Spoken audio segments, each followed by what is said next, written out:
I get the same feeling, so I'm coming day and night.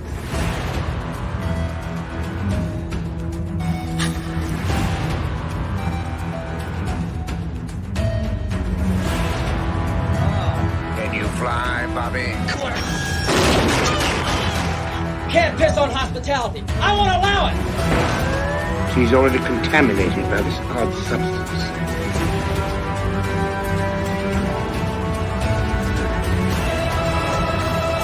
Jesus wept.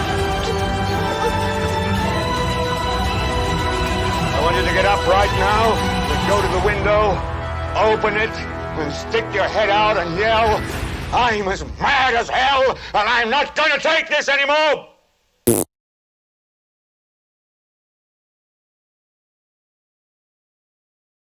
All right. Okay. All right. Cool. Okay. And things are looking kind of good. Okay. This is good. All right. Cool. I was having the most technical difficulties just now. Holy butts. It was the worst and a fitting way to end 2022. A year that I would say collectively is just sort of a what the fuck, guy?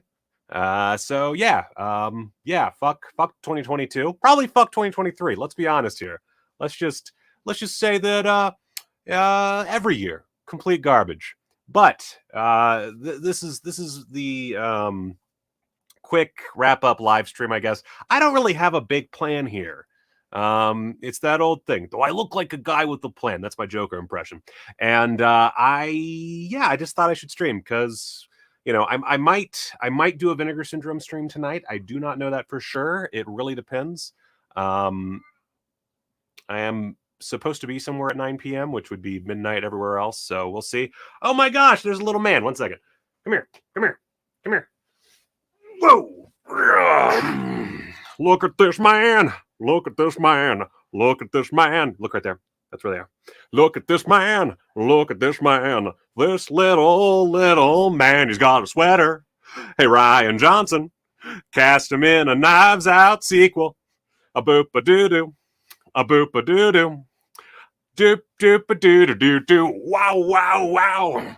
He's a 3-year-old, and he's full of jerkish behavior. Do-do-do-do-do-do-do. Yeah. Do-do-do. Do-do-do-do. A do-do-boop-bop-boop-a-dee-boop. Whoopa! Anything you want to say to the viewers at home? Bye. You want to say Happy New Year? Happy New Year. Do you want to sing them a song real quick? What song? That. Sing Jingle Bells. Da-da. Wow. Oh, God.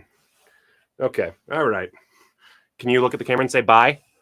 Bye. Look at the Camera. Okay. Take him away. Okay. Oh, boy. No, out. Kids, can't live with them, can't keep them in a trunk. All right. Okay, so let's see here. Oh, God. Anyway, Happy New Year and all that shit. So I thought, okay, all right. First off, wait, where's my notes? I need notes. I'm stupid. Oh, right, I have stuff to unbox. Okay, so I got 2 things in the mail today. Let's start with something pretty basic, slim. My brain's dead.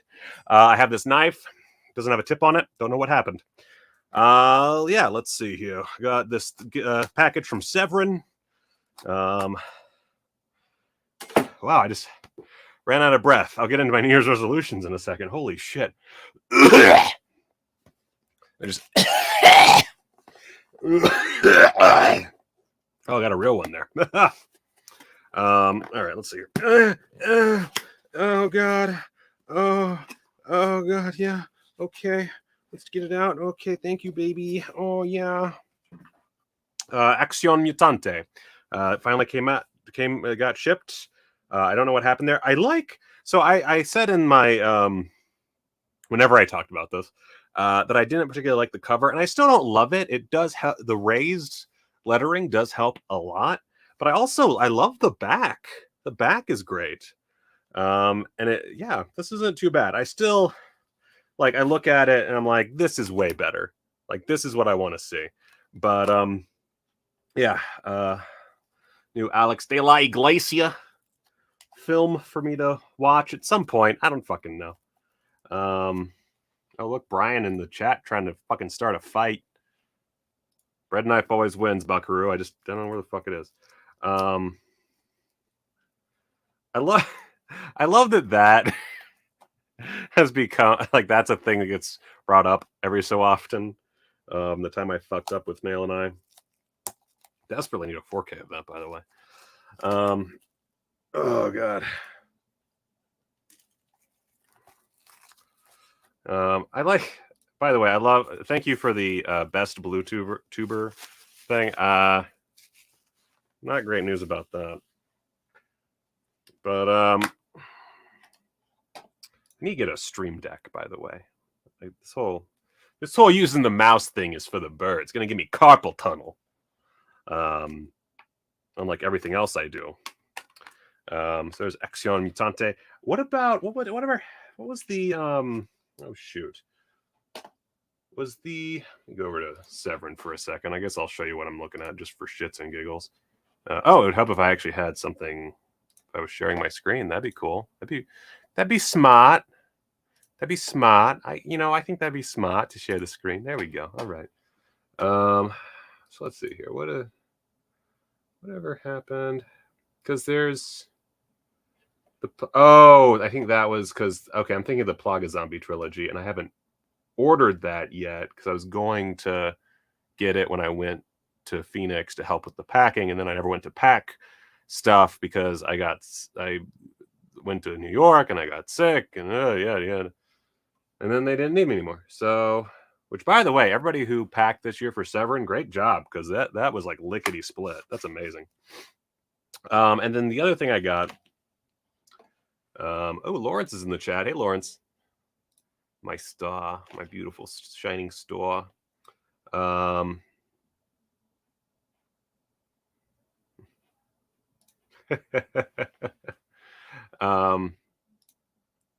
Thing is, I don't know that I'm going to be doing a whole lot of. Well, I'm going to keep talking. Look, I'm going to always be talking about Blu-rays because I'm going to always be talking about movies. And let's be honest, the best way to consume film, if you're not in the theater, is a Blu-ray.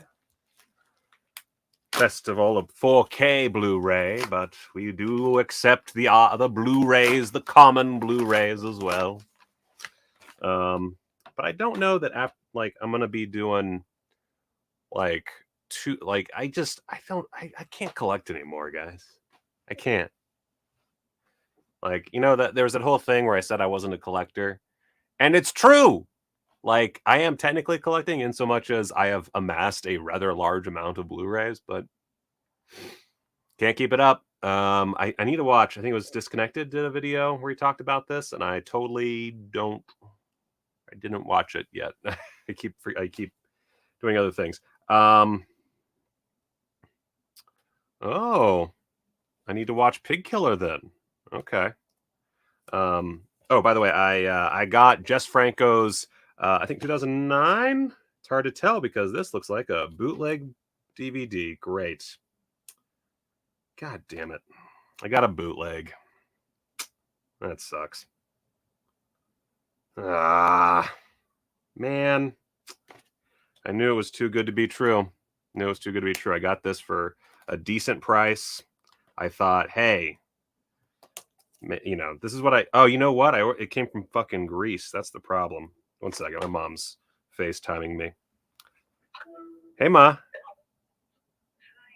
What are you doing? I'm streaming. Say hi to everybody. No. Bye. Okay, bye. I love you. Love you too. Okay, bye. Oh man, I still need to watch. I saw the eBay listing for that, and I have not watched the episode of Red Letter Media yet. But yeah, I got a bootleg of Paula Paula. Thank you, Greek man. I love, and it's not even. I don't know if you can really tell, but like it is very janky. It is so janky. It's so annoying. I wonder if it's any good. Let's see what a shitty bootleg looks like. God, I'm so mad. I'm so mad. Oh, I just want like I want some company to put out the like video era Francos on just like in a collection. Oh, it looks awful. Oh my god. It's like a shitty JPEG print. Look at that. Let's see if I can. There we go. Like, look at that. That's awful. I wonder if it'll work. Let's see if it'll work. How about that? Let's find out, baby. Let's see here. Will it work? Question of the century. All right, let's see here. Where's my? I actually don't know. I'll just bring up my ripper because I don't actually know. Let's see. Yeah, I don't have. Wait, can VLC plays DVDs? I didn't know that. Okay. So let's present this.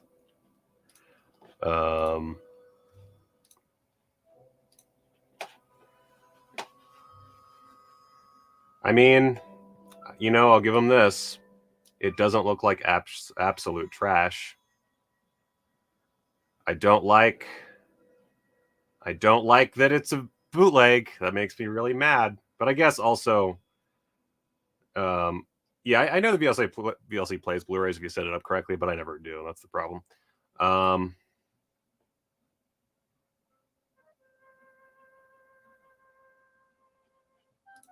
I appreciate that. Okay, so this. Oh no, but this means that. Okay, so there is a sub track.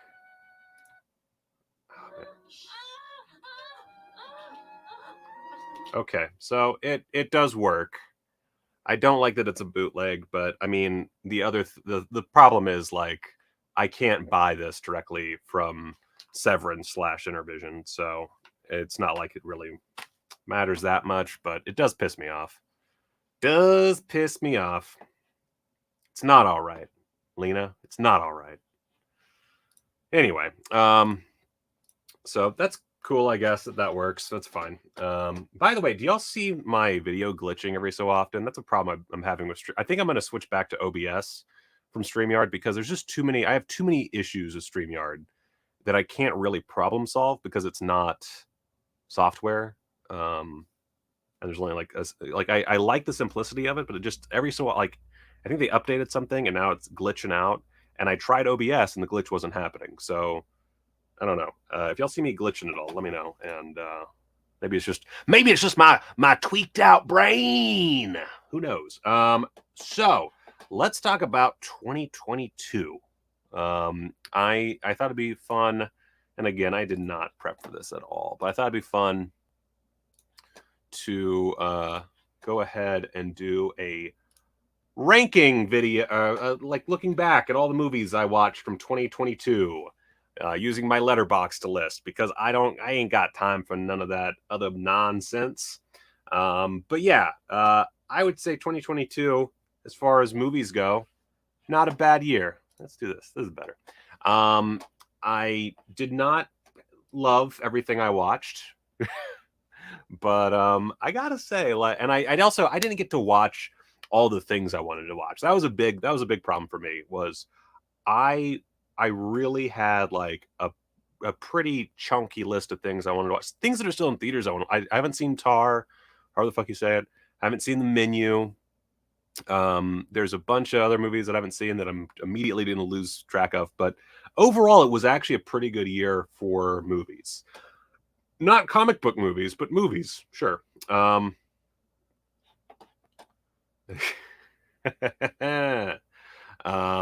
So yeah, Morbius was the worst movie I saw all year as far as 22 releases. I remember I saw it in theaters with my good friend Sean Doyle, and there's like a group of nerds behind us. Oh, I have not seen Bones and All. No, I really want to see Bones and All, and I still haven't. Also haven't seen what was on my list. Amsterdam. I was going to see Amsterdam, so I haven't been able to see it. It's been a tough year for me. and Bones and All is definitely one that I really want to see, but it's just this year sucks. Like that's the big, like, obviously I made a movie this year, which we are going into January with pickups because of problems, but and it was, the movie turned out, well, it hasn't turned out at all yet because we haven't finished editing it, but it came out both better and worse than I wanted. It's a tale as old as time. Anytime you make a movie, it kind of just, the initial form doesn't really work. So I was hoping for a few things that didn't really come to pass with that, which, you can be the judges of that when it comes out. But I'm really excited for 2023. I'm like super pumped. We'll get to that later though. Right now, let's talk about some movies. So Morbius, yeah, I was in the theater with Sean, and there was a bunch of nerds behind us, and I was like, damn, man, this is a piece of shit. I saw, like, there's a lot of people who described it as being like a circa like 2003 superhero movie, and that is very true. But there was a lot of bad, like, this is like Elektra. This isn't like a Spider-Man. This is, or even a Daredevil. This is like an Elektra. And there's like one or two fun bits here and there in it. Like, it's not devoid of entertainment, but it's pretty fucking close. Like, and like it's another in a long line of blockbusters to just waste Matt Smith. I wasn't even amused by his dance, really. Like, I was in the moment entertained in so much as I was like, this is a fucking dumpster fire. But then looking back on it, it's like, they didn't lean into it enough. There's like one scene where they let Matt Smith go totally ham, and that's it. So yeah, not big on Morbius. Not morbid anytime soon. And then Black Adam. I think you could switch out Black Adam with Morbius. I did not like Black Adam. And it was one of those, every so often I'll watch a movie. I remember when I saw Star Trek Into Darkness, and I walked out, and my wife asked me, what'd you think? And I was like, I don't know, because I was so confounded by what I had just seen. And I wasn't sure how I felt about the disparate parts. Of course, J.J. Abrams, really strong visual filmmaker. Sound design off the charts, all that shit. Peter Weller. But then also it had the plot of something that is, fucking garbage. And I didn't have the exact same feeling about Black Adam, but when I walked out of Black Adam, I was like, that was maybe like a 2.5, 3-star movie. And then I just thought about it a little bit more, and I was like, no, it's not. Pierce Brosnan was great. The end. That's like, I hate to say it, like, Dwayne Johnson peaked with fucking Be Cool. Like, I don't know what the fuck happened. I mean, I do know branding happened, but it's just so sad to see him beaten out by like John Cena and Dave Bautista, two actors and former wrestlers who, are willing to take a fucking risk every so often. So I was not a fan of Black Adam. Thought that was a bit of a turd. Not without its charms. And it is another one that feels like it was written and, not changed at all, like, 15 years ago. And then they just kind of were like, all right, we're going to shoot it as is. Fuck it. So yeah, not a big fan.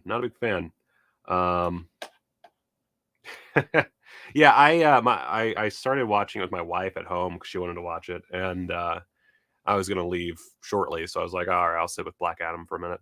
And as soon as I left, she stopped watching it because it was so uninteresting. Oh, you know what? That's a good point. Southland Tales. Yeah, you're right. That's shame on me. Southland Tales. Night of the Bastard. That's one I saw at a film festival locally. And it's got I'm probably giving it short shrift here. I was not feeling it in the moment, and I felt actively insulted by it in the moment. And it definitely falls short of where it wants to be. It's an interesting story. Not the film itself. The film itself is very basic. It's just cult is going after woman, and she she finds. Sorry, there's a weird noise. She finds security in this misanthropic guy that lives in the middle of the desert in a trailer, or it's a house, and it's a siege movie. And there's a twist that you can see coming a mile away. There's a lot of edgelordness happening that really turned me off. A lot of like, look how we're gonna say fuck a lot, and there's gonna be attempts at sexual stuff without it ever really being very titillating. It does have a very interesting, not interesting. It has the kind of twist that I applaud for its kind of grotesqueness. The way it plays with taboos is really good. And the story behind it, how they these filmmakers are like, we're going to make a movie, and they found this house that this woman lived in, and I think it was also a squatter technically, and they just shot around her while her cats were running around, and they do a stunt where someone gets thrown into a pool. It was like the nastiest pool in the world. It was really interesting to hear the filmmakers talk about it afterward. That was great. The film itself, but definitely something that I would be willing to give another shot, if only because I was impressed by the story behind it. Uncharted, I barely remember. But Uncharted was fine. Definitely not bad per se, but not particularly good. Just kind of existed. I'm not a fan of the games because I never played them. I played, I think, the beginning of the first level of the first game. That's it. So I know nothing about it other than what I've been told. And so yeah, it didn't really ring true with me at all. Ring true isn't the right word or term. Anyway, very generic story. Mediocre to great action. And some really good laughs. I thought the Scottish henchman joke was really great. This this Scottish henchman who was constantly talking in a very deep Scottish accent, and Peter Parker, Tom Holland. Tom Holland, is charming enough. He's basically just playing Spider-Man here, but he's charming, and there's a lot of funny bits. That's all I really got. South Park, The Streaming Wars. I put them on here because they are technically movies, but really they're just long episodes of the show. And it was fun. Not great. It was fun. The Munsters. I've grown to appreciate the Munsters more. It's not great. But it starts off very strong, and it's really only when they go to the US that things fall apart. So, it's a perfectly fine movie. I wish it was better. And I forgot his name already, but the guy that plays Herman Munster is fantastic. And I mean, we're getting to the good stuff. I just, there's a bunch of fucking superhero movies that come out every year. And by the way, if you missed out at the beginning, guys, I will theoretically be talking about Vinegar Syndrome tonight. It's just life. It's New Year's. I got invited to a party. I don't know if I'll be back in time. I'll probably have to comfort the dog while the fireworks are happening. So I might make that my New Year's video, is me talking about Vinegar Syndrome while trying to calm down an anxious dog. So we'll see how that pans out. Anyway, so Munsters was fun enough, but just fell short. Sonic the Hedgehog 2, I don't really want to talk about because I barely remember it, but it was fine. 3 is probably a bit of a, well, I don't know. It was, I had fun in the moment. Oh, is it tomorrow at noon? Did I fuck that up? Let's see here. VinegarSyndrome.com. Oh, sure enough. For some reason, I thought it was AM. Thank you for mentioning that. All right, then we'll be back tomorrow. So this will definitely be my last stream. Cool. Good to know. Thank you. Although, who knows? Maybe I will still stream just to have something to do. I don't know. I still have a lot of work I have to do, so who knows? All right, so yeah. Let me know in the chat what you guys would like me to cover that I've missed out on because I haven't really streamed much in a few weeks. So if there's anything in particular, I'm gonna knock through this list pretty fast now. So Song of the Hedgehog 2, fine. Teddy Told Me To, I also saw at Film Festival. It was Sin City Horror Fest where I saw both these movies. Teddy Told Me To was directed by my friend Tom Devlin, and so I did rate it on a bit of a curve. It has a lot of problems, but I appreciate his tenacity. Lightyear was fine. I don't know why everybody was shitting on this movie, and I never got around to seeing it in theaters. And then I watched it on Disney Plus because I need things to watch with my son that don't make me want to tear my hair out. And this did the job. It's a perfectly good little sci-fi mashup. I don't love the device of, this is the movie that Andy watched in the 90s, because it's not, there's no way this movie was made in the 90s. And so immediately it creates this mental leap where you're like, okay, but how did they make this in the 90s? This is fucking bullshit. So even if obviously you're assuming that it's all live action, but that actually makes it worse. And also there's a certain level of it feels like part of a franchise. It feels like, there is an importance to Buzz Lightyear. And so the question becomes, okay, well, why is that,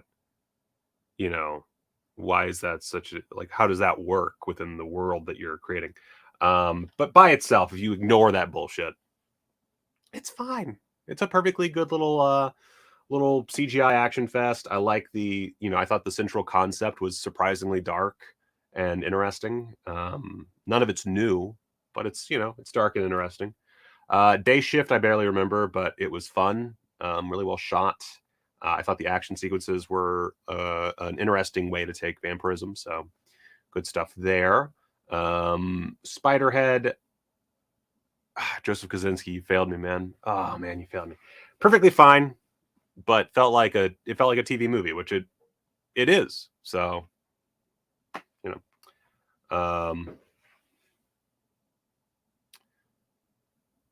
it really felt like it was much better of a movie than it was. But I love the production design. I mean, there's barely any sets, but I like the production design a lot. And by itself, as like a TV movie type thing, I thought it was a lot of fun. Not a lot of fun. That's being generous. I thought it was fun enough. Werewolf by Night. This one I also graded on a bit of a curve because I appreciated that it tried something a little different as far as the MCU goes.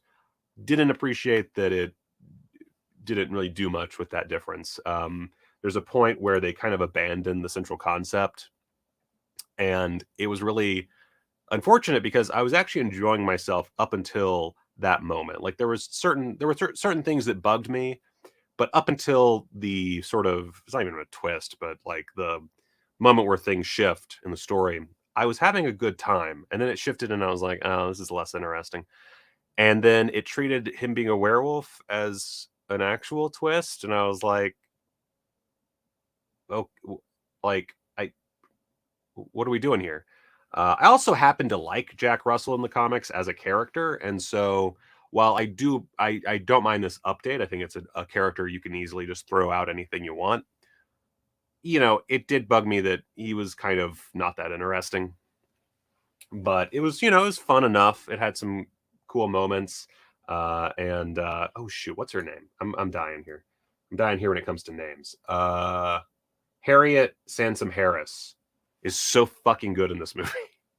She, even if it's a 2-star movie, she adds a star because she's so fun. I need her to fucking go hog wild more often. Any updates on Desiree Cousteau's future exclusive appearance on this channel? Oh man, I wish. Oh god. Oh geez. They them. This is a weird one because I really enjoyed They Them for the most part. Like it is a bit of a generic slasher when you come right down to it, and the twist is not terribly impactful, but I thought it was like I enjoyed myself all the way through. I don't know, like everybody was rating this thing 1 star, 1.5 stars. I'm like, have you ever seen a fucking 1-star movie? Because that's not it, It's a bit. It has a certain similarity of Black Christmas, 2009. No, not 2009. Jesus, 2019. But not to a super detrimental level, I don't think. And Kevin Bacon's really good. He's I think maybe people were upset that they wasted him, but I thought he was fine, and I liked the characters all right. I thought that I can't remember any of the characters' fucking names, but I enjoyed their plight, and I thought that while nothing really rose above just general fine slasher stuff, I thought the dog scene was really strong. I thought that was really good. I think that if they had put a little bit more in, that could have been like the Red State speech moment for them, but they never really they never go quite hard enough in them. The Gray Man, I thought was fun. It's a lot of these like the Gray Man. It was fun. Chippendale Rescue Rangers. It was fun. Black Panther: Wakanda Forever. Not really fun per se, but fine. I was really disappointed that I did not love that movie. I thought that with the kind of recent downturn in MCU movies, that it would be like the big one to really punch through, but it doesn't quite work. I really don't like oh shit, what's his name? Ryan Coogler. I like Ryan Coogler. I don't like him directing action scenes. And some of that might be on Disney. I don't know. I honestly have no idea. But his action scenes are not good. They're just not interesting at all. There's a few shots in there that are really nice. Like there's when they're fighting on the boat and you look directly down into the water and there's all the people in the water scrambling around. It's nothing new, but it's a really strong shot in a franchise that is not known for great cinematography. And there's a lot of individual shots you can take from the film and say that's fucking great. I loved what's his face as Namor. I thought he was really strong, not in it quite enough. And I thought all the performances were mostly really good. It's just a film that it's like almost 3 hours long, and it feels like about an hour and a half worth of plot, maybe. And at the same time, it's a bit too stuffed because you have that whole plot with Ironheart, who I would love. Like, I wish this was just her movie. She was much more interesting. But then she's a subplot and she's a side character, and suddenly it's like you're adding all this shit for seemingly no good reason. And I can't hate them for it because they're dealing like, your star you died and you have to make a movie. Oh God, like how the fuck do you handle that one? So I enjoyed Black Panther: Wakanda Forever enough. I don't even know that I don't know. It's another fucking MCU movie and it's fine. And by the way, like, there's a lot of like animosity towards comic book movies now, a lot of animosity towards MCU movies. And I definitely, felt that, especially when I worked for Screen Rant. But like, I want these to be good. Like, I think the idea of an interconnected comic book universe on film is great because it does a lot of things with these characters, or it allows for a lot of the things with these characters that I enjoyed from comic books. But a lot of it's wasted opportunity. Like, I thought the She-Hulk series was a great idea. Such a good idea to expand your universe. And then it just kind of flops around like a dead fish for like 80% of the fucking show. And it frustrates me to no end. Oh God. I did not, Lawrence. I did not catch any of those. But where's my? I'll just get my notepad. Let's see here. Movies to watch. Earwig. Is that based on the novel? Neptune's Forest. Pen's running out of ink.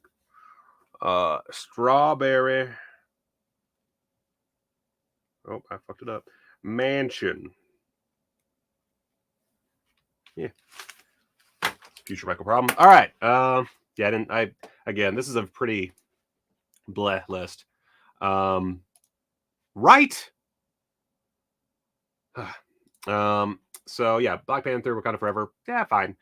Dark Glasses, Dario Argento, it's better than a lot of his recent output. Let's just, we'll put it that way. I did watch it stoned out of my mind, so that's one where I need to rewatch. But I thought it was good, not great, but much better than some of his recent stuff. A lot of his post. What would it be like post? Well, actually, I really like Phantom of the Opera, but this is definitely better than Phantom of the Opera as a film. I found the lead character very unlikable. I think that was my main gripe. Is it glitching right now? Right there. Did y'all see that? But it was fun. Yeah, I'll have to watch that then. I'll have to watch that. Terrifier 2. Okay, this is a juicy one. I did not care for Terrifier 2. This is another one that I rated on a bit of a curve because I think the gore is excellent. I don't think you can really debate that. As far as practical effects movies go, gore was great. It has some really stellar gore. And if you are just in it for the gore, it's like a 4-star movie.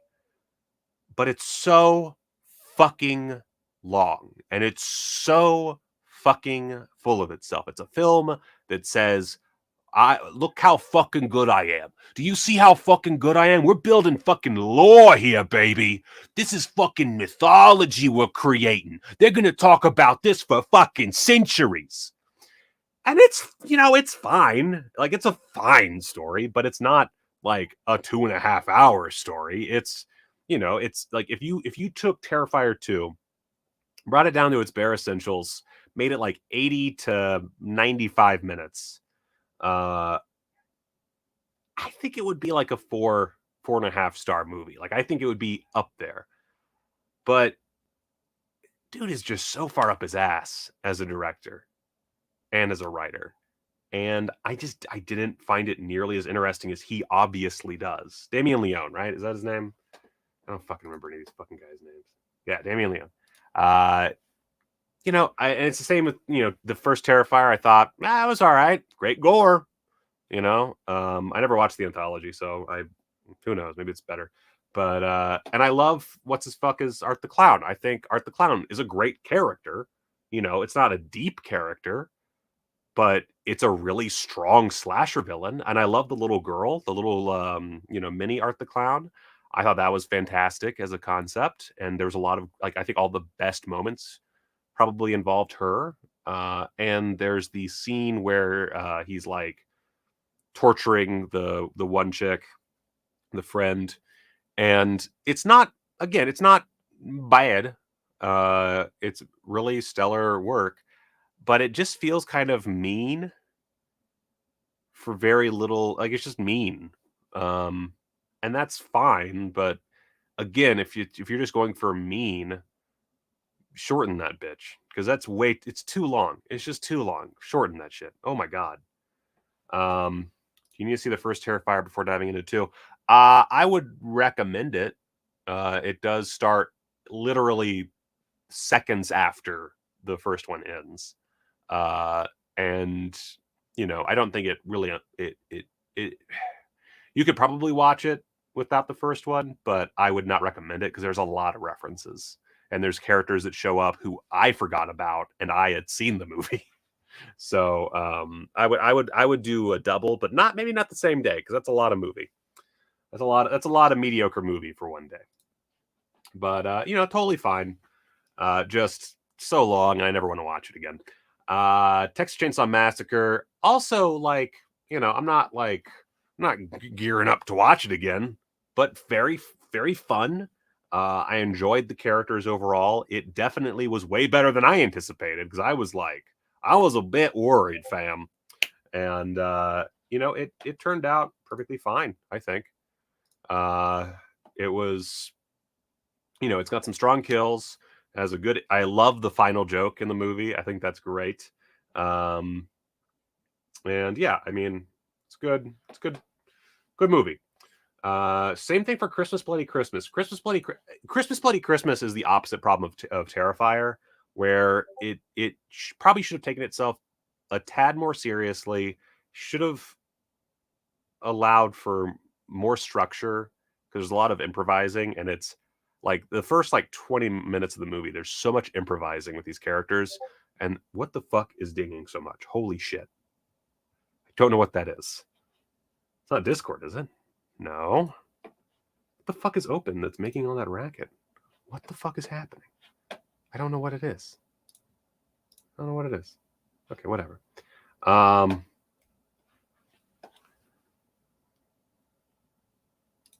Well, okay, so jumping back to Terrifier.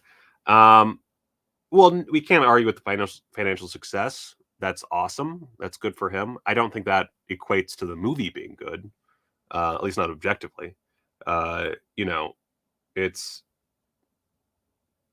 and I should note, I'm very happy for him. Like I should let me bring that back. I think it is so great that Damien Leone, managed to make a hit out of a low budget sequel to another low budget movie that barely got a release. Like that's staggering. That's the fact that I watched it in a proper theater. Amazing. I really wish I could have paused it, but that's great. So yeah, he obviously did something right, but I think it's more of a branding thing that he did right. Like Art the Clown is what sells the movie. The fact that there's a lot of gore sells the movie. And then you pay your money, you go into the theater, and you get what you get. But also a bunch of people loved it. And I don't get it, but good for them. But anyway, so Christmas Bloody Christmas is a bit too simplistic. The improvisation sucks. I hated listening to these characters talk. And the one character who I was like, okay, I can, this might be all right. I can, as long as this character, oh no, they're dead. Okay, fuck it. So I wasn't huge on it, but at the same time, it's all, I think that everything is practical. I'm pretty sure every single thing is practical, which in a few instances is bad, but for the most part is really strong. So it's strong practical effects. It's too short. It's like, I think it's like 80 minutes, right? Let's see. It is 87 minutes. It goes by very fast once action starts happening. It is also a little mean-spirited, but I think the mean-spiritedness works a little bit better than Terrifier. The tone is all over the place. Tonally, it needs a lot of work because it doesn't seem to know what it wants to be. And characters are introduced and killed so quickly that you really don't care. So that's my dressing down of Christmas Bloody Christmas, but it's on Shudder, and I think it's worth 87 minutes definitely. That's basically it. And look, I love. Oh yeah, also yeah, Jeff Daniel Phillips, who played Herman Munster, is in this, and man, when they introduce him early on, and then he disappears for a while, and I'm like, oh, he's gonna team up with our main characters, and they're gonna have a whole thing. He'll probably die, but like he'll have like a whole bunch of action sequences. And nope, barely in it. Drove me nuts. So the Northman was good. I thought the Northman was good. It's one of those where I was really gunning for it. I love me some Robert Edgar. I said Edgars. Eggers. And what was yeah, there. I don't know how to say his name. I looked it up and I still don't know how to say it. Claes Bang, whatever. He's really good. I thought he was a really strong baddie. And Alexander Skarsgård is fucking terrifying at points. He's so good. But it feels it's got that. It's another movie that feels its own epicness before the audience gets to feel it. And it's kind of trips up because of that. It just feels like it's so sure that this final battle, you're going to be so fucking just stoked out of your fucking brain at this ending. And then it's a fine ending. Like it's cool, but it's cooler on paper, I think, than it is in execution. And it also doesn't help that like the first I don't remember the exact time, but like the first like 20, 30 minutes are fucking rad as shit. And then it does that thing where it's like, okay, now we're gonna play video game and just bring our character down to his base elements, and we'll have to work up from there. You know, it felt like a video game, and that bugged the shit out of me. But it was good. Like, it was entertaining. It felt, and actually that's Northman is the closest to mainstream he's done so far. Yeah, it feels that way too. Like, it feels like a lot of studio stuff going into it. And it's still a Robert Eggers movie, and it's still good, and it's still fun, it's still enjoyable, it's still got some beautiful shots, but man, that like second act really drags. Thriller, a cruel documentary. I don't even know why I have this so high. It's probably more of like down here somewhere. But good documentary. I don't really remember it that well, but it was a perfectly good documentary. Same with Marauders from the Mediterranean, Macabre Magic, the Spanish zombie film. That was on the Tombs of the Blind Dead Blu-ray from Synapse, and I thought it was really, really strong. I don't know if it was 4 stars strong. I need to revisit that. But I kind of plopped it closer to the bottom of the list just because it was a bonus feature on a disc. Come to think of it, I could have put some of my own work on here if we're talking about bonus features. But anyway, let's see here. Orphan First Kill was fun. More fun than some others. Was fun. Hate the it's a little too, there's like this like washed out color palette that I wasn't a big fan of. And some of the ways that they try to make this actress look younger are pretty fucking funny. Because they'll like use like an actual little girl or little person, I don't know, in some shots and obscure her face, which I guess it's good they didn't try too much like CGIing a face onto a little person, because that would have been fucking hilarious as well. But there's a lot of like carefully hiding her face or like hiding parts of her body so she can like get on her knees. Like, there's this dollhouse, and I might be remembering this wrong, but there's a dollhouse in her room, and there's a scene where she's just obviously just kneeling on her legs behind the dollhouse. So that was, I had a good time with that. And I thought it had a strong ending. Don't need another one of those. I'm good. But you know, the fact that this happened so long after the first film with the same actress, really impressive, everything considered. Let's see here. Oh, hey, Kirsten. Yeah, I could see. Yeah, I can. Knowing your kids, I can see how Orphan would be pretty fucking scary. So let's see here. Bullet Train was, I think, a lot of fun. I might actually, honestly, 3 stars might be underselling it. But I don't really have much to say. It's a fun movie. It's very beautifully shot. Action is mostly good. It definitely, it continues a trend with that director where it's like, okay, maybe a little bit harder next time. But Brad Pitt's great. I love Brad Pitt, and everybody involved was really good. I love bringing in what's his name? I lost it again. What's that fucking guy's name? The Bad Bunny. I thought the way that they utilized Bad Bunny was fucking hilarious. But they do play the same trick too many times. Aaron Taylor Johnson for Bond, absolutely. Great work from Aaron Taylor Johnson. Min was good. I thought Min was good. I think that there definitely is that, Lena, that people are kind of tired of art house horror to an extent. I'm not, but I definitely know that people are, and I really enjoyed it. Like, it's very full of itself. It definitely thinks it's more clever than it is. It is not as clever as it thinks it is. But at the same time, like, nothing it's saying is necessarily wrong or bad. And just that ending, even though it's a little off in parts, that ending is not something you expect to see every day.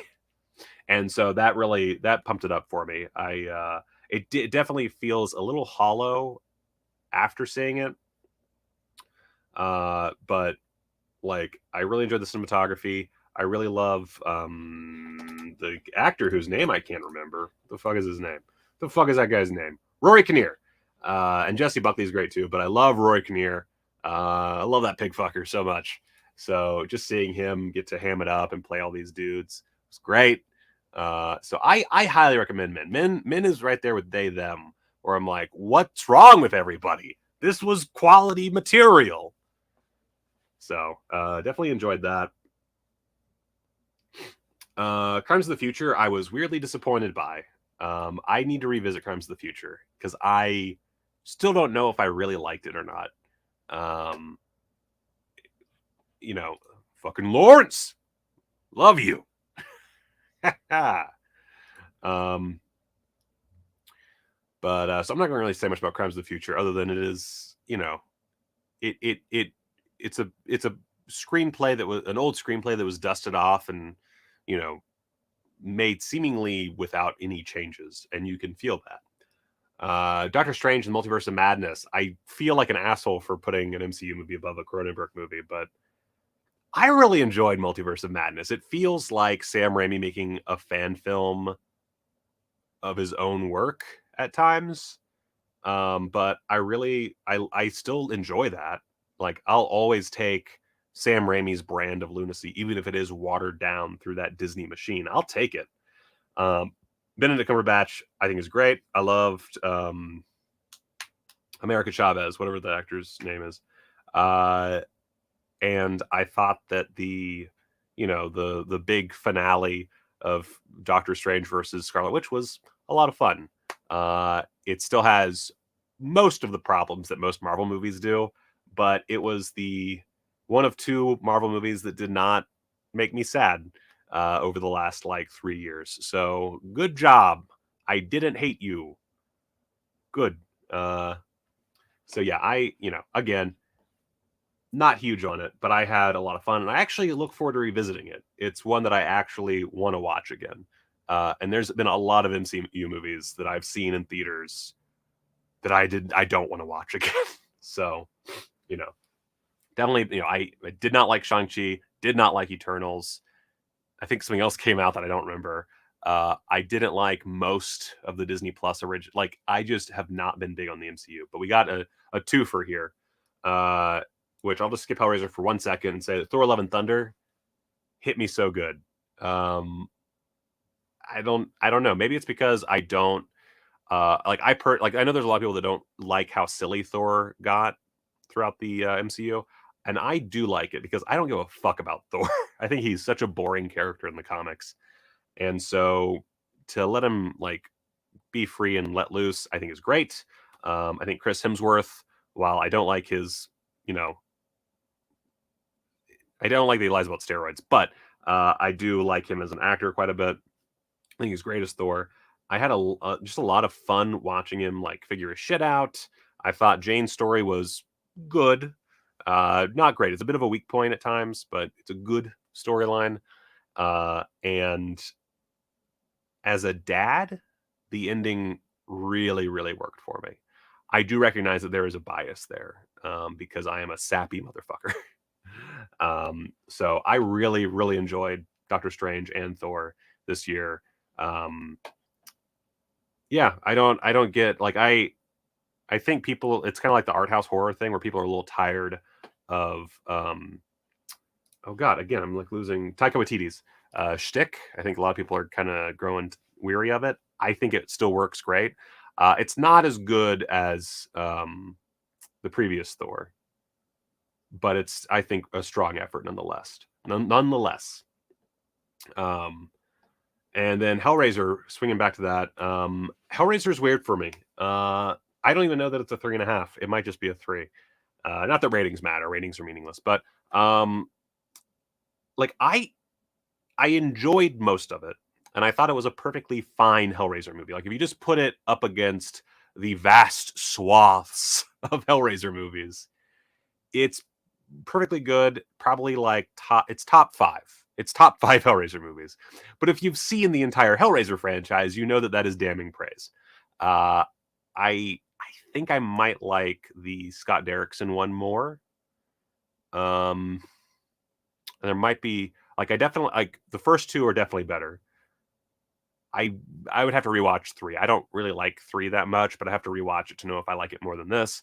I love Bloodlines. I think Hellraiser 4 is fucking great. So at the very least, it's starting at number 4.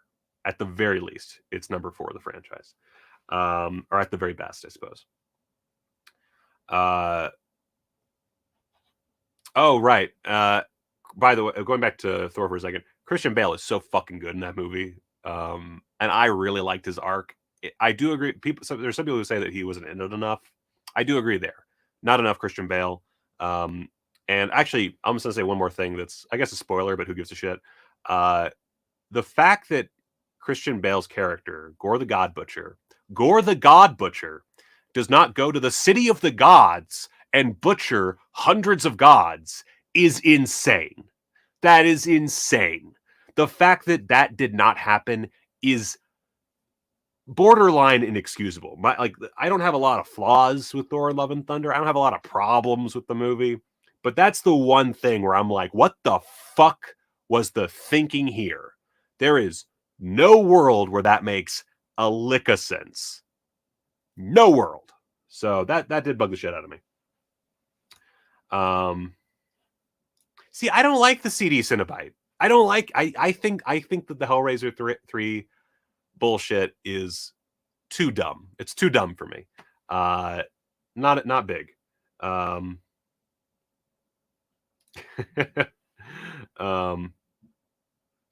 will rewatch Hellraiser 3. That's one series I want to do like a whole like franchise retrospective on.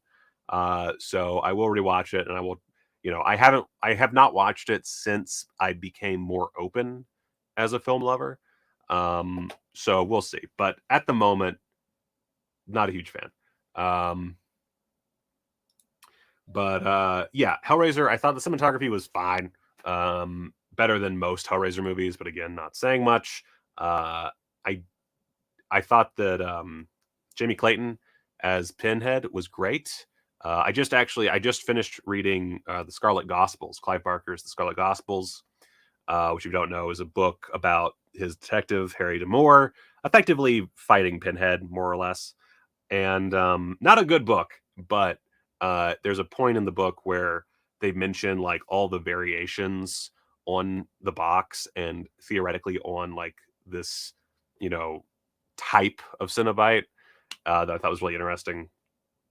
And I think that I don't think there's anything wrong with moving on with Pinhead, even if you take out the lore behind it, the idea that there's more than one Hell Priest. Like, Doug Bradley's old as shit. You gotta move on. You just gotta. And I think Jamie Clayton, great in the role, not used enough. And her fellow Cenobites, I like the Asian one.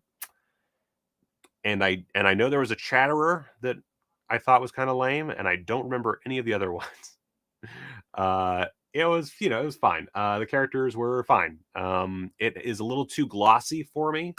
I loved the rich asshole, like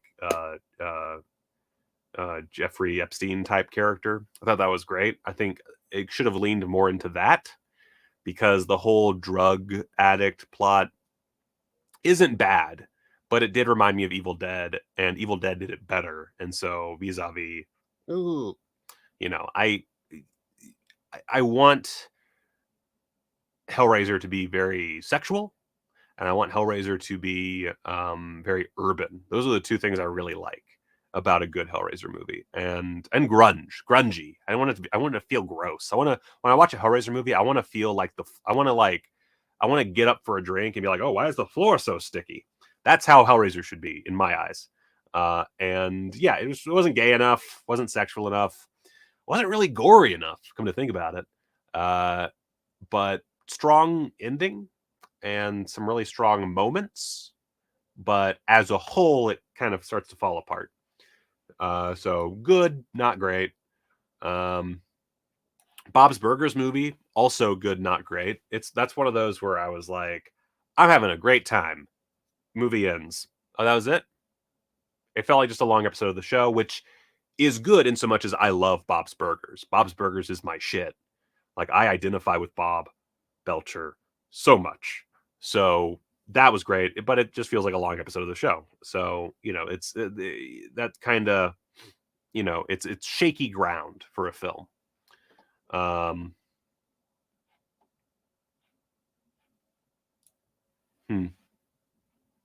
Okay. I'll watch it again when I get to it. Brian, you got to watch Bob's Burgers. Bob's Burgers is fucking great. It's one of the best goddamn shows on television. Come on, get with it. All right. Prey. Prey is another one that is good, not great. Like, that's a lot of movies this year, which is good. That's amazing. The fact that so many movies on my list of what I watched are at least good, astounding. That's all I want. I want most movies to be good at a base level. Good. I don't like movies where I leave the theater and I'm like, that was disappointing. That was a piece of shit. I want them to be good. And Prey, I wish I'd seen it in a theater. Hulu, Disney. Really wish I'd seen it in a fucking theater, but it was good. The cinematography is a bit too digital at times for me. It has that. What was the movie I said was too glossy? Oh, did you already talk to him? Hellraiser. It has that Hellraiser thing where it's just, it doesn't quite feel dirty enough considering the environment. But I kind of wish they just shot it in whatever native tongue they had. But I understand that was probably a late in the process decision.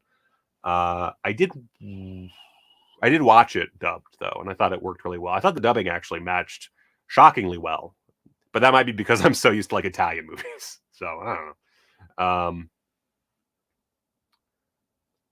The fact that Prey didn't suck is why people thought it was. Yes, exactly. I thought it was, it was perfectly good. Like, I enjoyed it. I will watch it again. I look forward to doing a franchise rewatch because, kind of a controversial opinion, there is no bad Predator movie. There's bad Alien vs. Predator movies, but there's not a bad strictly Predator movie out there. They're all good to some degree. Some great. Most great, I would actually say. And I would say that's, this is not the best one. It's not the second best, but it's pretty darn good.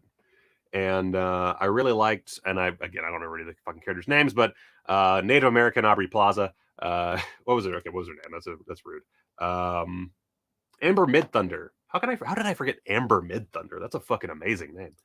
Amber Midthunder is great. Not huge on the Predator design. I didn't hate it like some people, but I definitely missed the old Predator design a little bit. Not the worst of the franchise, though. There are worse Predator designs out there. I need water.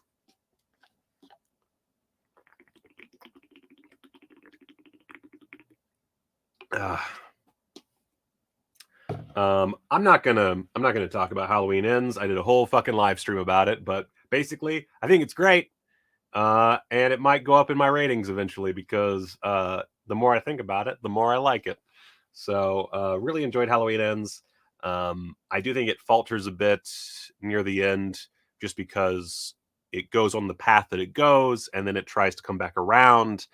And I think there's like somewhere in the edit or somewhere in the script where there needed to be some addition there, or some like rejumbling of events to make it really work. But it's so close. It's a little off. It's a little off.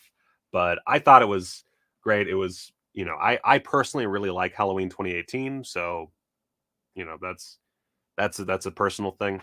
But yeah, I thought it was really, really strong. To the point that I look forward to rewatching Halloween Kills at some point and possibly liking it more because of Halloween Ends. Oh man. Lena, you are the worst. Scream, similarly, I thought was really strong and really only suffered from legacy characters. I don't like legacy stuff. I just don't like. I think that's one reason I like Halloween Ends is because it goes on this tangent and kind of ignores the legacy stuff for a large chunk. And Scream, very similarly, it's dealing with new characters, and I thought the twist, while not super shocking, was very strong. I like that moment of realization for the main character is so good. I do hope that Jenna Ortega is the actual main character in the next one, but I also, what was the other chick's name? Melissa Barrera. Like she was good in The Heights, so maybe we'll get there and it'll be better for me. But I should allow for some surprises here. God, I'm dying. I'm dying. We hit an hour. It's time to get this thing wrapped up. So Halloween Ends, or Scream. Sorry, Scream. Strong film. Melissa Barrera, not great as a heroine. I would have liked something a little bit more there. And that twist is fine. I'm glad it wasn't the twist of the movie. Her heritage, her parentage. And I felt like that arc really worked. It's just that she's not directed very well in the film, I think, is the problem. And Jenna Ortega is always great. So I would have liked more Jenna Ortega. Yeah. Deadstream. Deadstream is fucking fun, man. I didn't think it was as good as some people thought, but I really enjoyed myself. I thought Deadstream was just, oh my gosh. I'm gonna just do a thing real quick. Boop, boop, boop, boop. There we go. There we go. That's the ticket. There we go. All right. So yeah, I thought Deadstream was a lot of fun. Very creative. And something that I really appreciated is that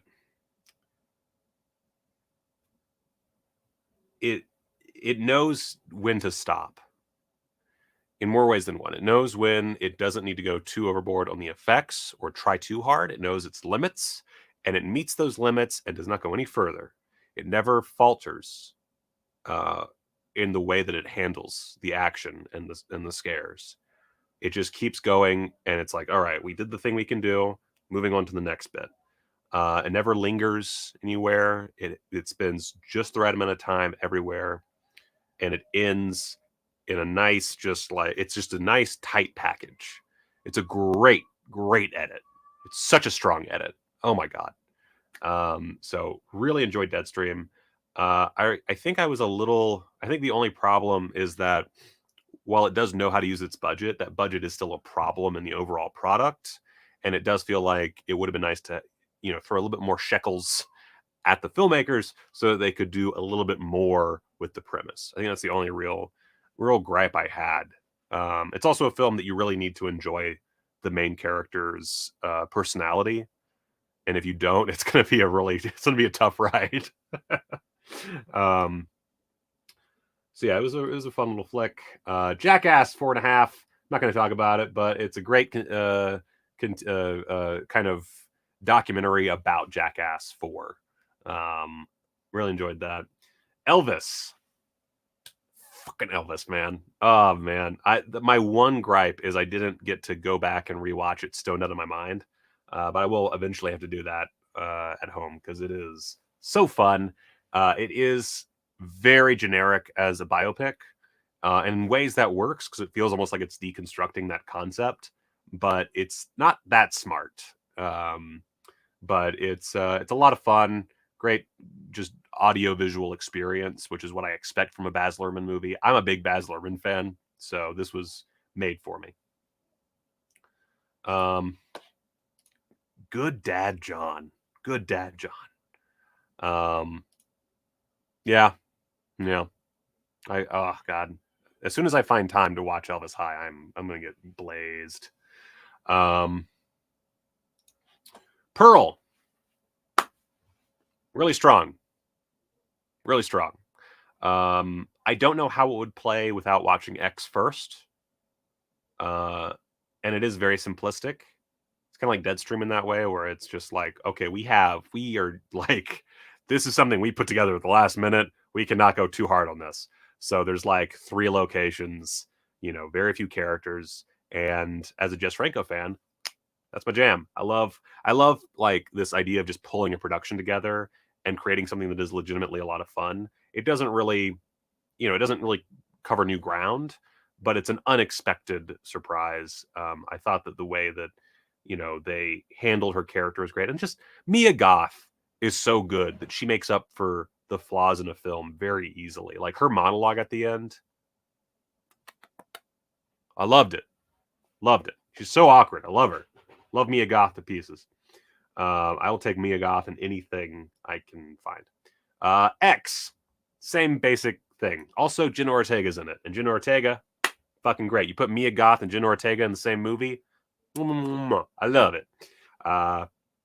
It's X. It's really strong. I didn't watch it in theaters. I watched it on my TV, and it was very dark when I watched it. Darker than I believe it was intended to be. So I need to rewatch it, either on my new TV or get the 4K or something. But it was a little too dark for me when I saw it, but I really had a good time. I was a little annoyed by some of the porn stuff because it felt a little anachronous at times, just the way that they were approaching it. But also, the more I think about it, the more I realize that it's sort of an issue that directors who are making porn for the first time seem to have now. So I can understand, because like the director of the film is not the main character. He is like, oh, I'm gonna bring art to porn. It's not just gonna be people fucking anymore. I'm like, bro, Radley Metzger already did it. Bro, Bob Chin already did it. And I just, it's like all these directors existed prior to the events of this film, which is like the late 70s, I believe. And it's like, what are you talking about? But then I thought more about it afterward. And I'm like, well, maybe he just doesn't know porn. Like, that's a thing. He's a film student who got this job to shoot a porno, and he thinks that he's the first person to make art or make porn artsy. But yeah, so X and Pearl kind of on even footing with each other, and I think make for an amazing double feature. Because I think I watched X, and then the next day I saw Pearl. Anyway, Ambulance is only this far down the list because so many fucking great movies came out this year. I love Ambulance. It's an action extravaganza. I think drones are cool when used properly, and I think this is an instance of drones being used properly. Well,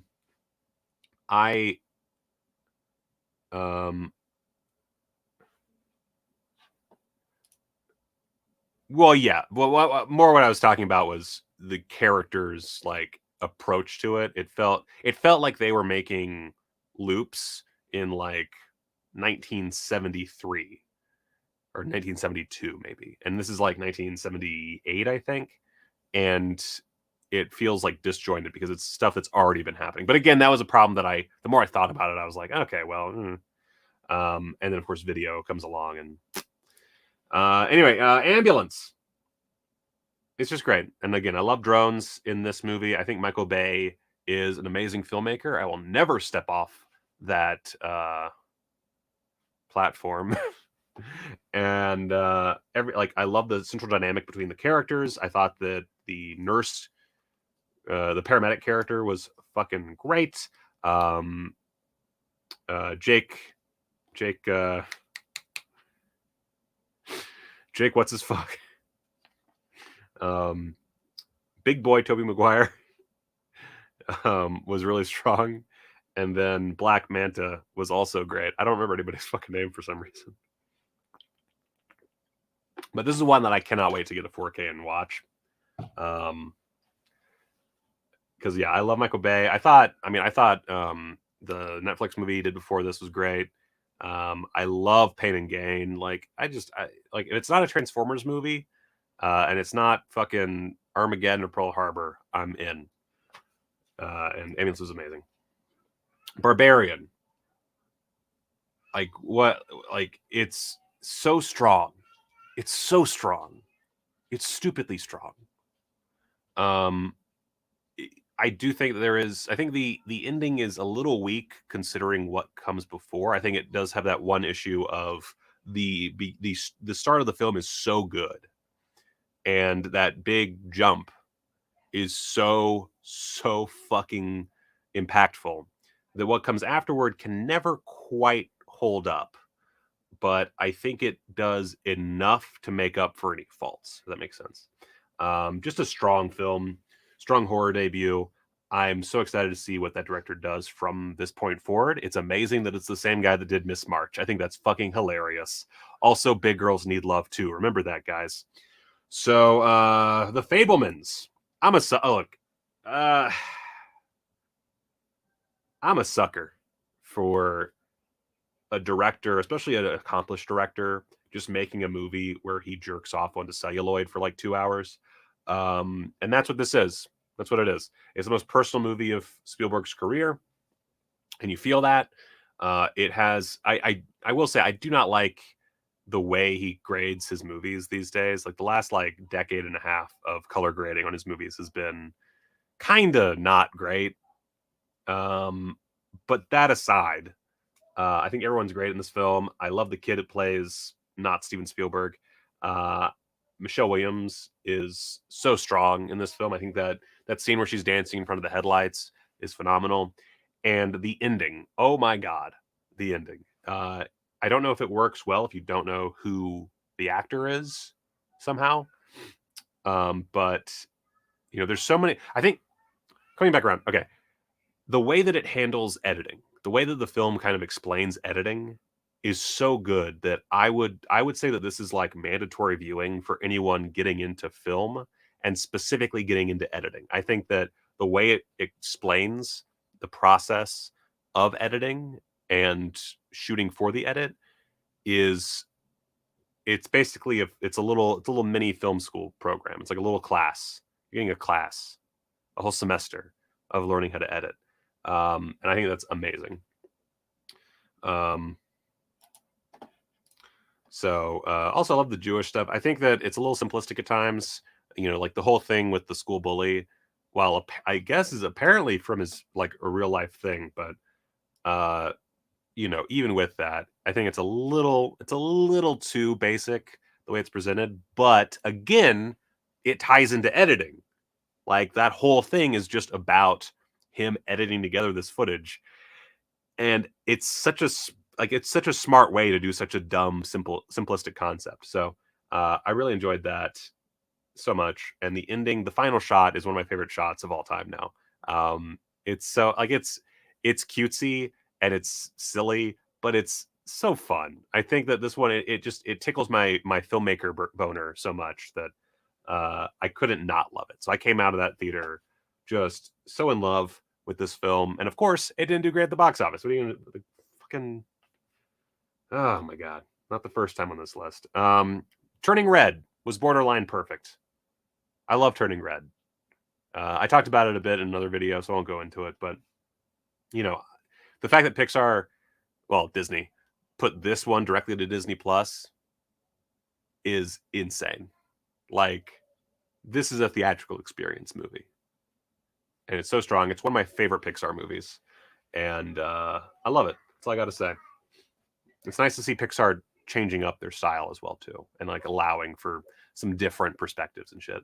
After, frankly, a not great run. I say that. What was the Emotions movie Pixar did?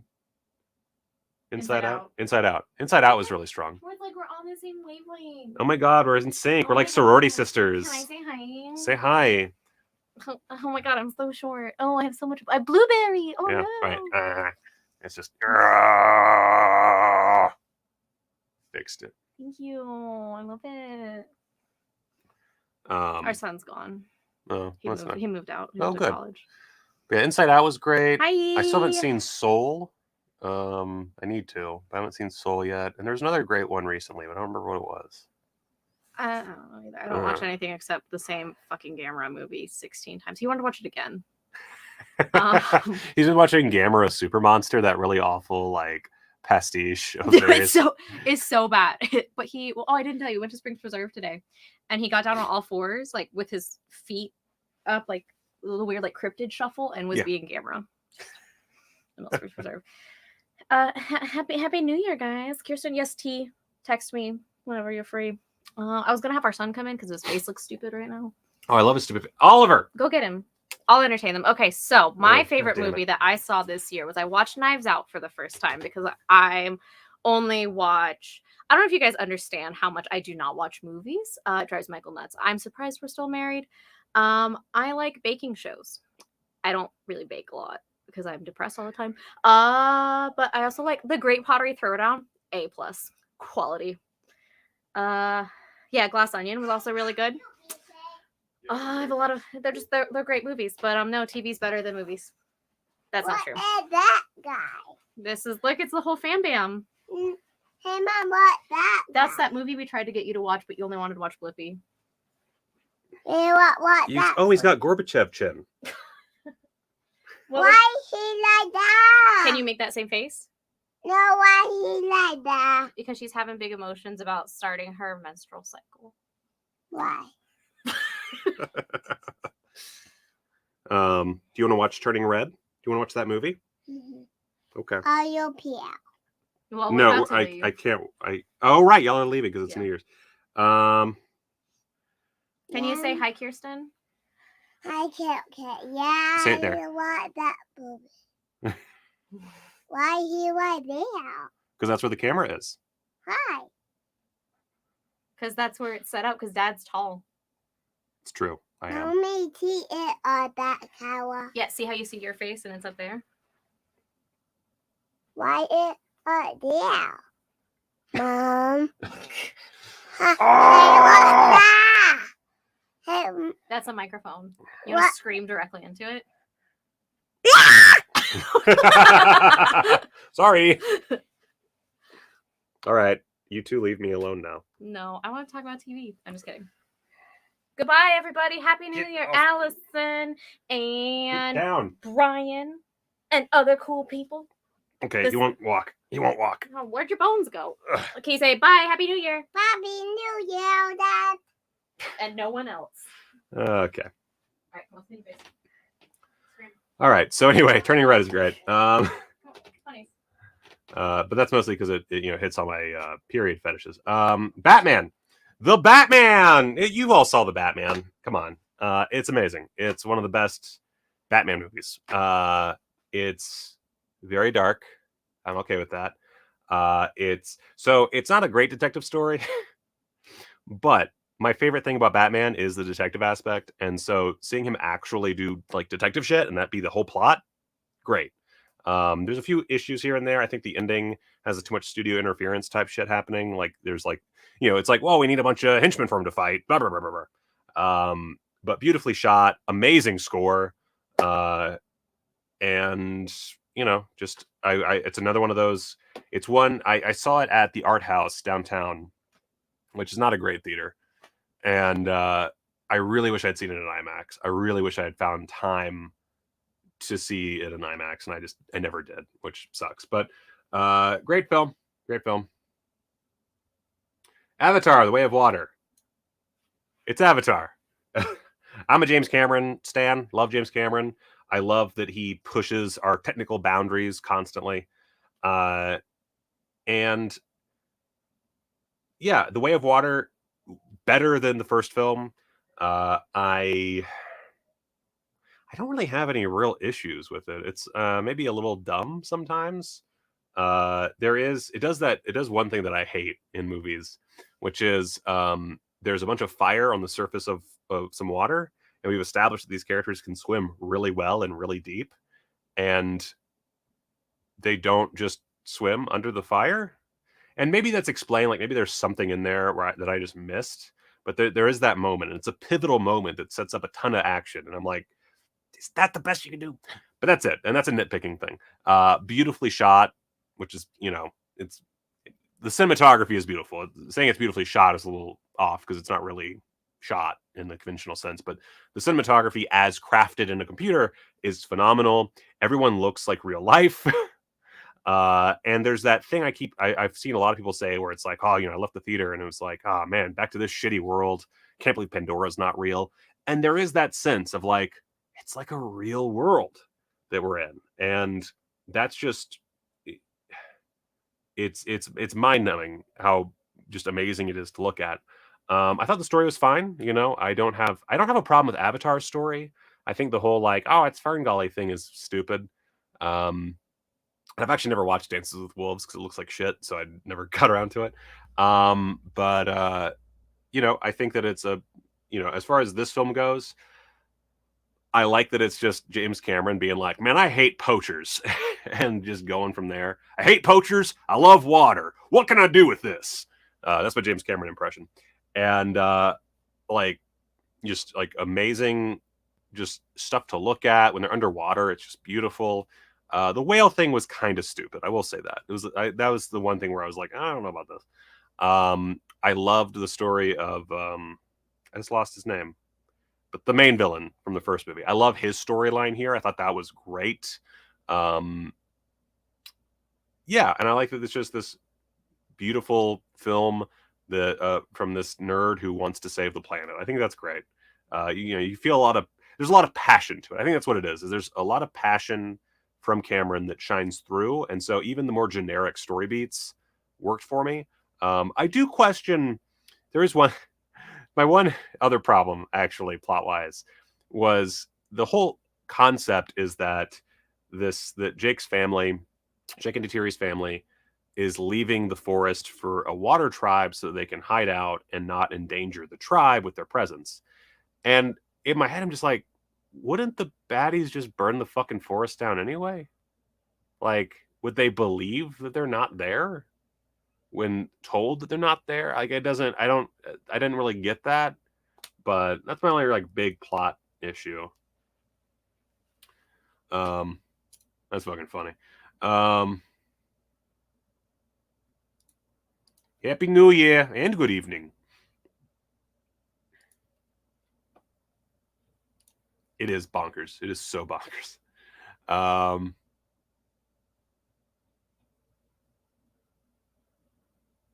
Let's see here. So that's one I would actually like to go see in the theater again, but I don't know if I'll have time. Is this New Year's Eve? That's so New Year's-y. Great job. Amazing. Goodbye forever. Goodbye. RRR. Like, I will say, I saw it in 3D with the high frame rate scenes and all that shit. And it's great. Like, it's amazing. Like, I don't like 3D, but I fucking loved this 3D. So I know you won't go see it based on that, but I think that I think it's a stellar presentation. But RRR is a fucking miracle of a film. It's a 3-hour movie. When I sat down to watch it, I mentally said, okay, at some point you're going to need to use the restroom, because I already had to pee when I sat down. It was basically we were in a rush and we got there just in time for the movie to start. So it was, you know, whole thing. And so like 20 minutes in, I'm already like, I gotta pee. And you know what? I didn't fucking get up once. I sat through the entire fucking movie, and admittedly, I probably did something to, like, you know, take a year off my life, but I managed to sit the entire way through without getting up because it was so fucking good. But yeah, I mean, this one, it's honestly shocking that it's not my number one of the year. That's how much I loved it. I still haven't watched it on Netflix because I didn't like the fact that it was redubbed, but that's a dumb reason not to watch it. I'll watch it at some point. The other problem is who has the time at home? Like, I only have so many minutes out of the day that I get my TV to myself. So, oh yeah, like I'm getting cancer or something because of that. Like, there's no doubt. Yeah, that's I am shocked I did not get a kidney infection. But yeah, RRR is just so strong. There's like this brotherly love to the main characters that in the United States would be played kind of coy, or like, or not coy. It would be played with like a lot of like, yeah, that's so gay, bro, kind of jokes. And at no point does that happen. It's just like this pure you know, two heterosexual dudes who fucking love each other, man, and they're gonna do what they gotta do. And then, oh, but there's a conflict. How are they gonna solve this? Like, it's so brilliant. Also, oh fuck, Ray Stevenson is the villain. Amazing. Cannot say enough how much I was happy to see Ray Stevenson. A lot of really strong CGI, not Avatar levels, but for Bollywood, pretty strong. Not Bollywood. This is, oh fuck. Anyway, I was really pleased. And it made me like dislike Marvel movies more. Oh, it's also the reason I got fired from Screen Rant, because after seeing it, I was like, we got to do a Triple R video because this shit was amazing and people love it. And they said, oh no, we can't do that because it's an Indian film, and so our base isn't as strong there, and it doesn't have as it's not making as big of waves as Doctor Strange or whatever. And I was like, that's fucking dumb, and you're dumb, and then I got fired. So Triple R, it's the reason I'm free of Screen Rant. So it holds a very strong place in my heart for various reasons. Nope. I might, upon a rewatch, I might put RRR above Nope, but Nope is so strong for me. And one thing I love about it is that it's it asks its audience to do a lot of heavy lifting, and I think that's a reason that a lot of people fucking don't like it.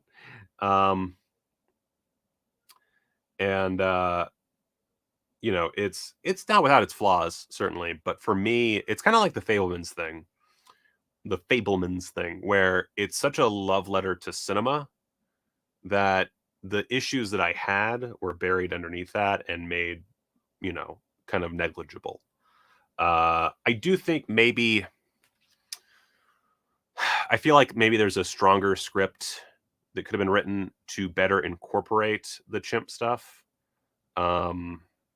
I think it works, like, thematically it works really well, and I think that's perfectly fine. I don't think everything has to connect perfectly together. I like when things don't perfectly connect because then it feels more real. But I definitely think that there's a stronger version of that script, and maybe even a stronger version of the edit. But I nonetheless really enjoyed it. I thought the way that they shot the nighttime scenes was amazing. I loved the twist. I thought that the moment that they realize what's going on is such a great moment. And yeah, well, everybody's seen it by now who's going to see it. It's basically Jaws. The whole movie is basically just Jaws. And so when I realized that's what they were doing, I was like, hell yeah, man. All right, let's do it. I feel like there's another movie recently that did that where, oh wait, it's my number one. So we'll get there. So it's funny you mentioned that. We'll get there. I've seen Babylon, but hasn't shown up on the list yet. Jackass Forever. I love Jackass. To me, it's cinema, and Jackass Forever, I would have to rewatch the other movies, but I think it's the best one. At the very least, it's a phenomenal note to go out on. There is that issue of like certain people are not there. There was the drug issues, there was the death issues. There's all kinds of things that stop certain people from coming along. The people they brought in as the newbies, that's like the next generation, are very strong. Johnny Knoxville does what he can. Obviously, his body's been through the fucking ringer, so he can't do everything, but he does more than you would expect. Also, very strong opening credits. Just love that movie. Love that movie. Pure joy. I was just smiling. Number 4, Everything Everywhere All at Once. It's Everything Everywhere All at Once. It is simultaneously, it's one of the best movies of the year. It's also sort of the most overrated because it's one of those movies where people loved it so much that it like made contrarians out of other people, I think. But like, it's a super strong movie. It has some issues. I think that it's maybe a little bit too contained, which might be a budgetary thing, really. But Michelle Yeoh is phenomenal in the film. Jamie Lee Curtis is also really great. I don't remember her name, but the daughter, she was really strong. Nope. The kid from Indiana Jones Temple of Doom was also really good. But Stephanie Sue, is that her? Yeah, Stephanie Sue's amazing. She's so good. And what I really liked is it dealt with existentialism in a way that I haven't really seen before, at least not in this style. And I thought that was really, really, really.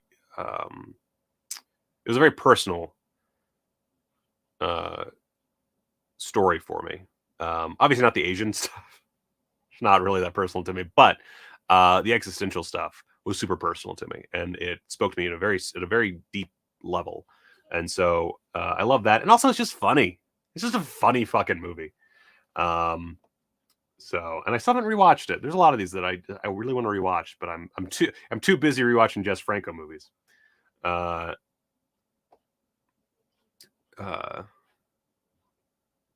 see. Glass Onion, number 3. Glass Onion. It's like when I first watched it, I was like, this is pretty fucking great. I don't know that, but it's not better than Knives Out.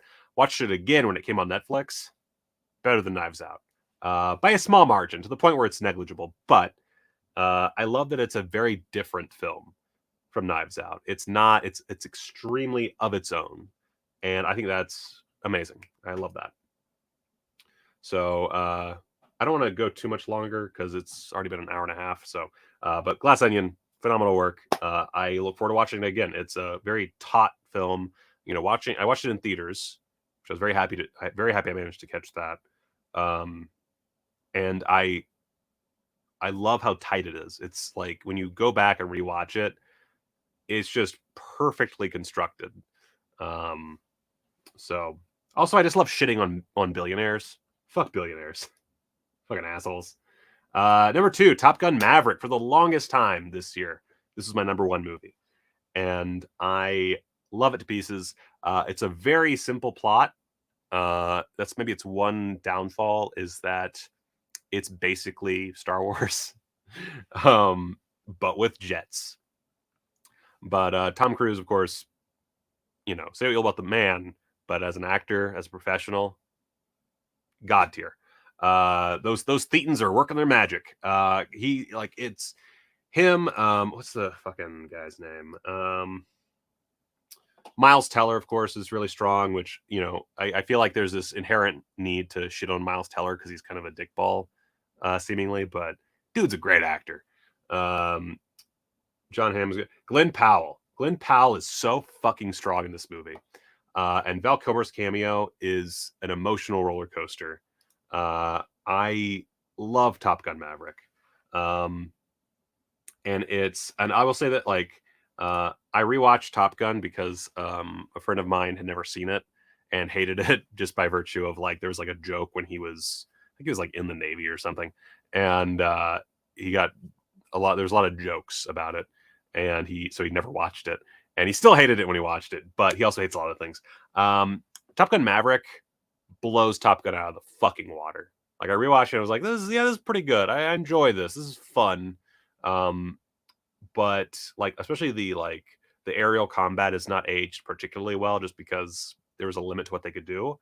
And here they just fucking go hard and make up for that, 20-fold.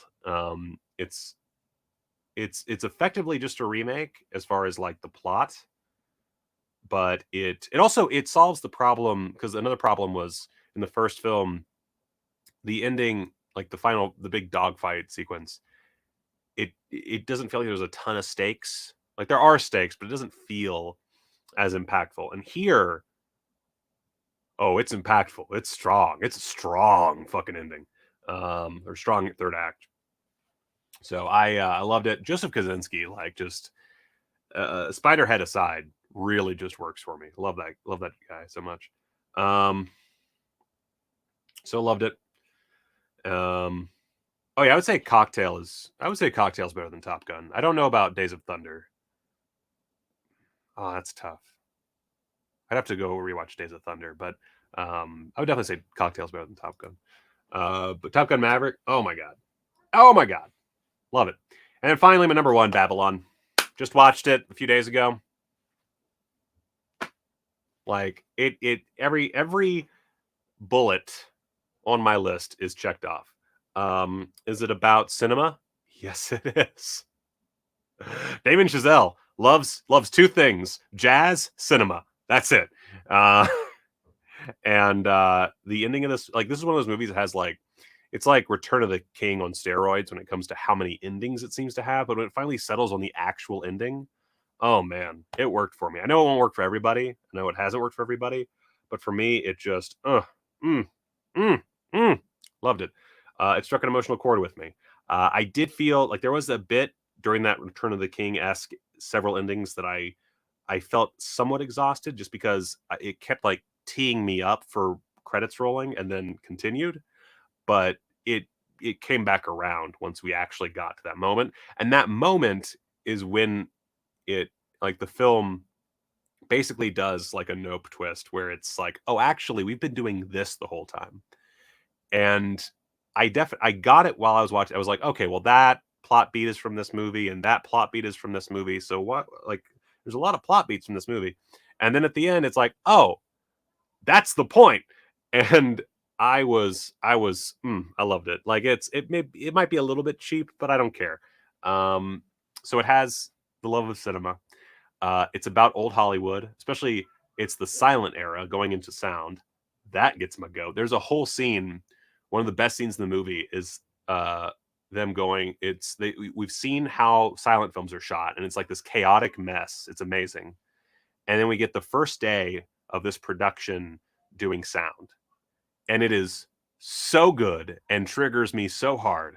I was dying. I was dying. It was so great. So it has that. It's just about, like, there's just a lot of like insider filmmaking stuff too, that always gets me. There's a shitload of tits and dicks, and just there's a lot of just nudity and sex. I love movies that are just upfront, like, we're gonna show a lot of fucking. It's gonna get gross. And there's a lot of just crass language and a complete disinterest in being prim and proper. There's a great scene where Margot Robbie tells a bunch of, basically, not at that point billionaires, but if you would adjust for inflation, a bunch of billionaires to fuck off, and it is so cathartic. I think my son might be trying to get in. Hey, buddy. Bye. Bye. See you next time.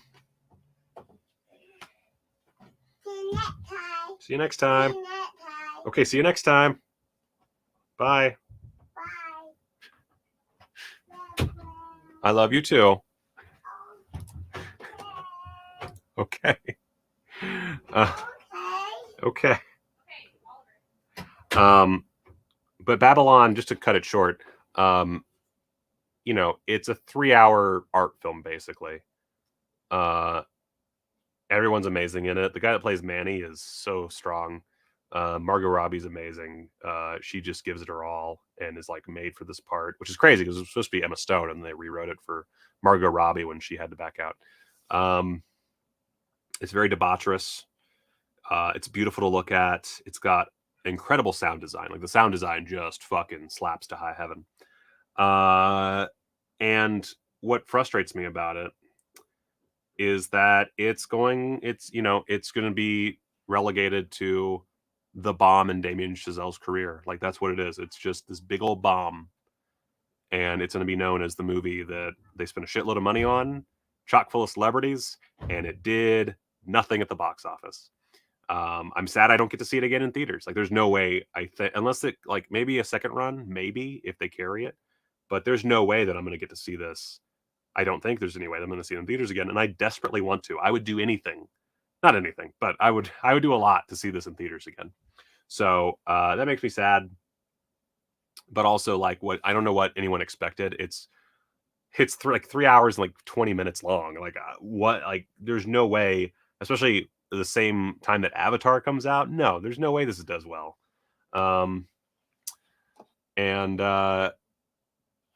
Yeah,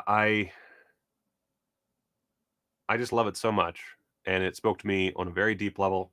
I do not expect everyone, even in this chat, to agree with me, but it was just, for me, a perfect movie. Which is funny because I talk about how movies need to be less long all the time. They need to be shorter. They need to be shorter. And then this movie, the fucking longest ass movie of the year, wins me over. I don't know. Anyway, I did not see Clerks 3, so it's not on my list.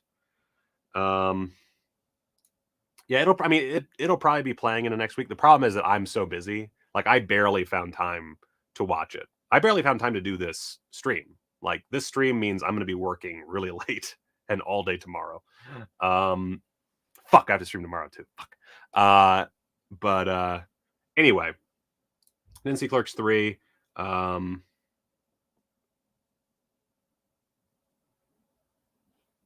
that's a good point. That is a good point. January is kind of soft. Ooh, that's a good point. I'm hoping I can. If I can, I'm going to see it again. Because I oh my god, and I managed to get one of the biggest theaters too, because they were like cycling the theaters throughout the day.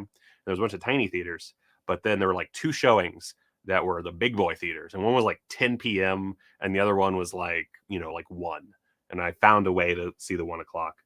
I'm very happy I did. Anyway, and I did not. What was the other one? I didn't see Triangle of Sadness. That made me really sad. I really wanted to see Triangle of Sadness. I didn't get to see it. There's a big old list of movies that I didn't get to see this year that I really want to. But I would say that, like, yeah, I heard about the ending for Clerks 3. I was spoiled on it, and it does sound like a total piece of shit. But I will eventually see it just because I like Kevin Smith. I don't like a lot of his movies, but I like Kevin Smith. Yeah. So that's Babylon. And my ranking of the movies I saw from 2022 in 2022. I saw someone ask what my favorite release was of the year. I don't know, man. I don't know. I would say the best I can come up with, and I haven't gone through all of it, is The Incredibly Strange Films of Ray Dennis Steckler from Severin. I love this so much. It's just a beautifully put together collection. And I like Ray Dennis Steckler a lot. So there is that. I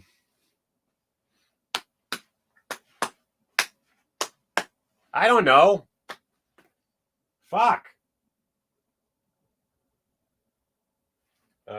I really like the Homegrown Horrors set from this year. It helps that I had to live with the movies a bit, but I don't know, man. So this is what I was kind of getting at in the opening. I don't really know that I have it in me to do too much more Blu-ray stuff. Well, strictly Blu-ray stuff. Like, obviously my channel's been going down a bit in amount of content because I've been so busy. Ironically, editing extras for Vinegar Syndrome. But it's one of those things where I've been through more depressive episodes this year than any other point in my life, and I've dealt with my worst depression this year. Like, I had one of, like, a breakdown at one point that I cannot imagine having a worse breakdown. Like, that's how bad it was. And that wasn't strictly about, like, that was about various things, but part of me is very frustrated at where I am in life. So I'm 32 years old. I'm going to be 33 in March. And I recognize that's not super old, but I also have a bad back that is not going to get too much better.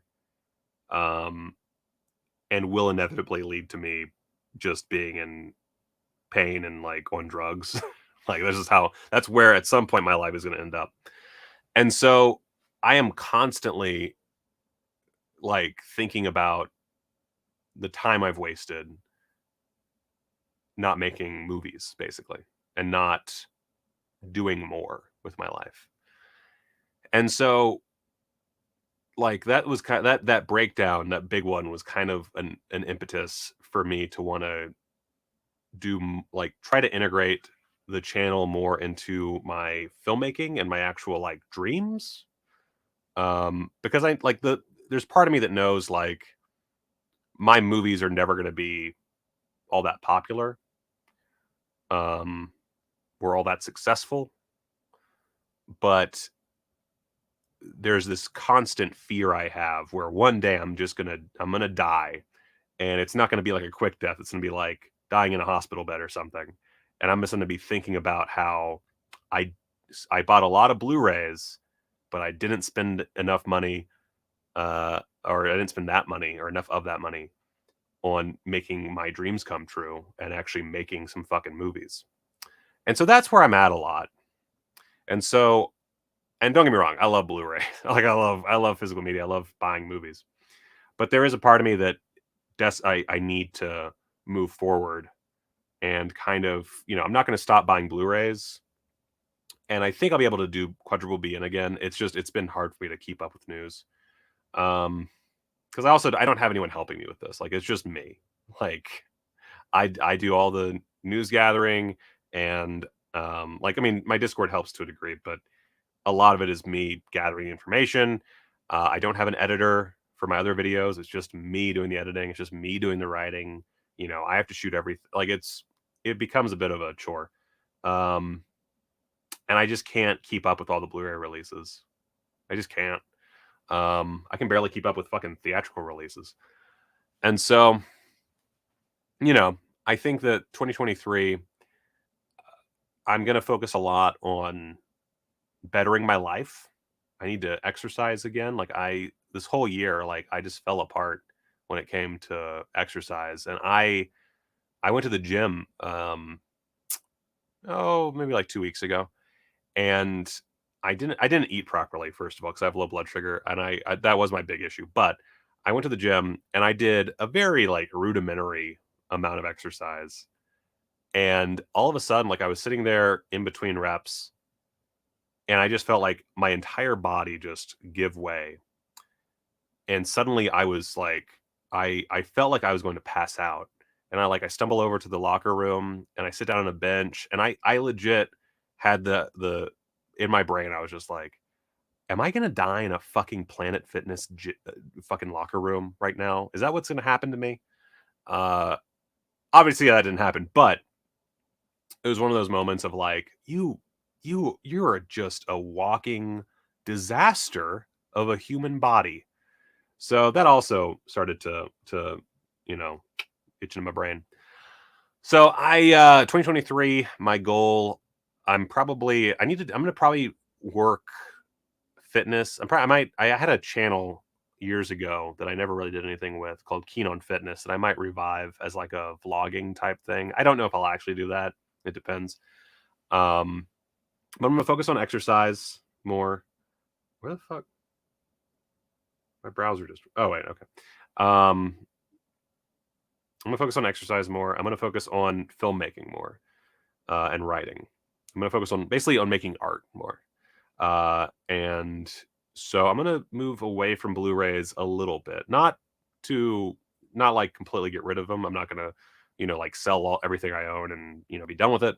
But it's not gonna be a primary function of the channel eventually. Yeah, I just want to make art. Yeah, that's it. I just want to make art. I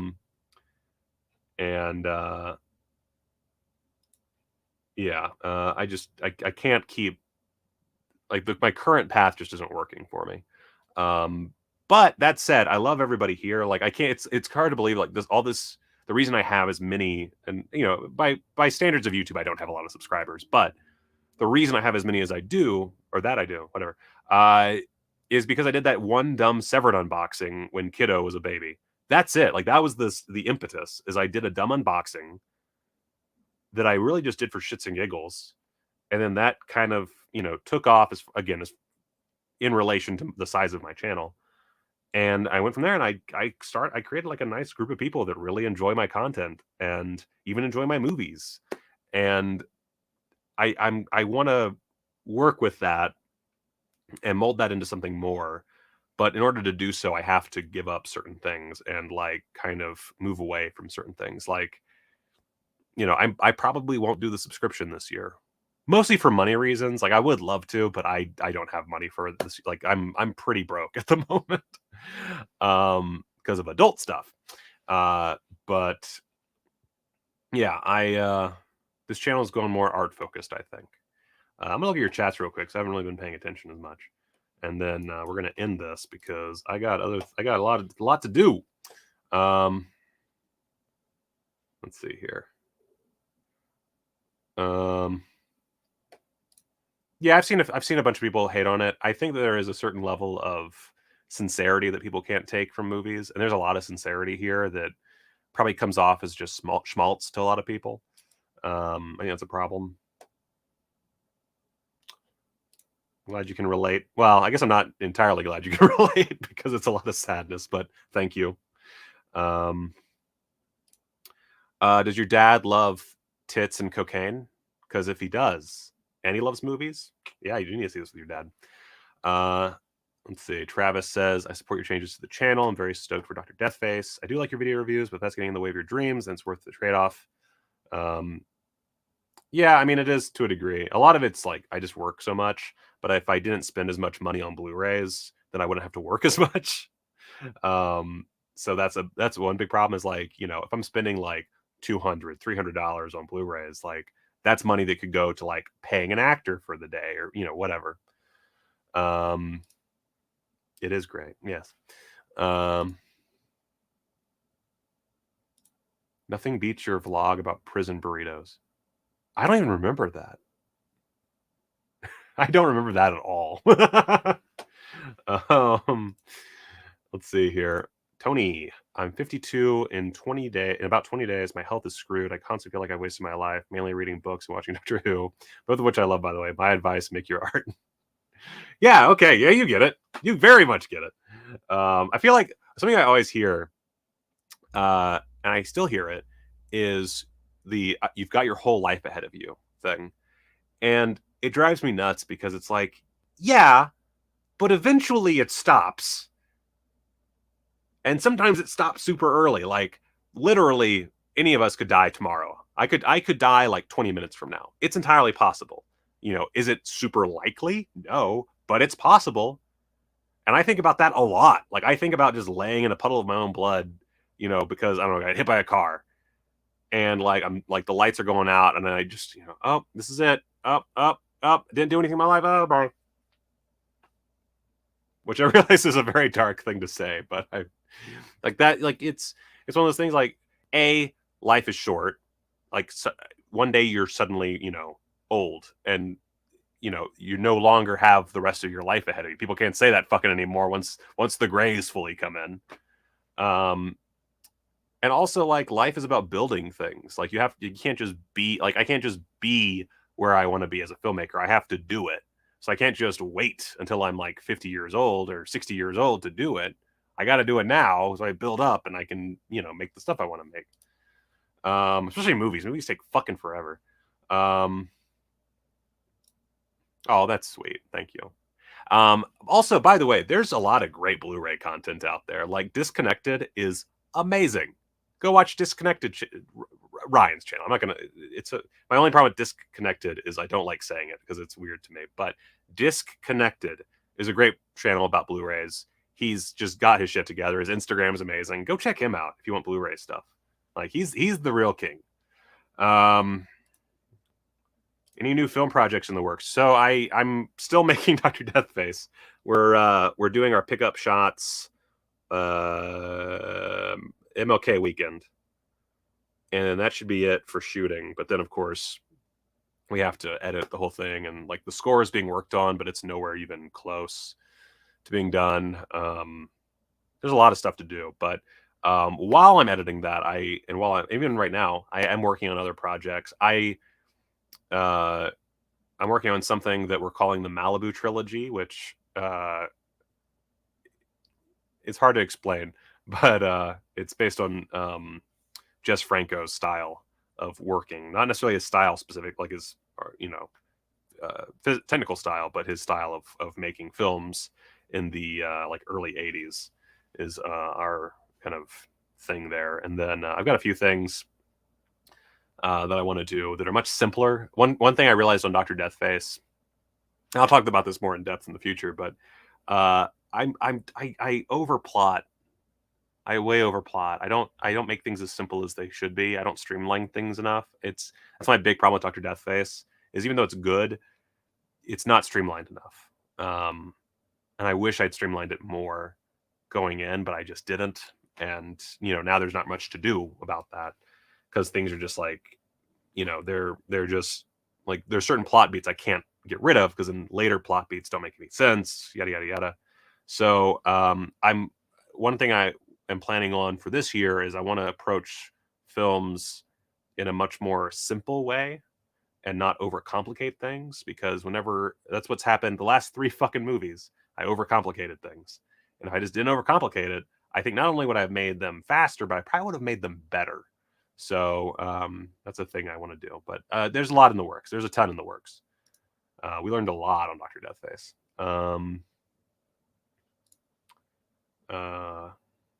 Watch it 3 times. Wow. Well, yeah. I mean, I do like the Bresson video is much more of the kind of stuff I want to do. So if that's the kind of content you want from this channel, you will see more of that. I think what I really, and this could change because in theory, I'm getting ADHD medication in January because of the healthcare system out here. I have to wait a while to get an appointment, but in theory, I'll get medication from ADHD, which I have not had in medication-wise. I haven't had medication in what feels, I think, like almost a decade now. So I'm gonna get back on that, and that should fix a lot of my like time management issues that I've been having.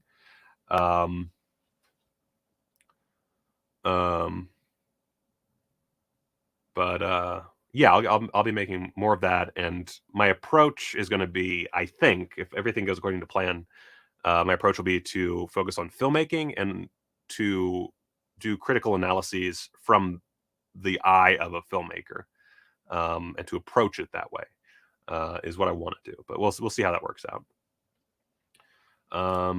Looking forward to seeing you producing and creating films. You're very inspiring. Oh, that's sweet. You're very inspiring. Done more than others, and there is more to come. Thank you. I'm assuming you meant casualty.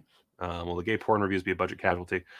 They won't. But the only problem with the porn reviews in general, not just the gay porn reviews, is that YouTube is getting like really conservative, like more so than before, and they are very quick to take my videos down or hit them with an 18 plus, which isn't good. And then also Patreon won't let me directly link to the uncensored videos, and so it's a bit frustrating. That said, I have gotten better at censoring stuff as far as like how long it takes me, so maybe not as bad, but it's definitely something where I know I'm not going to make any money off of it, which isn't really that big of a deal. I don't make money off of YouTube, really. I make a very small amount of money. All my money that comes from YouTube comes from my Patreon.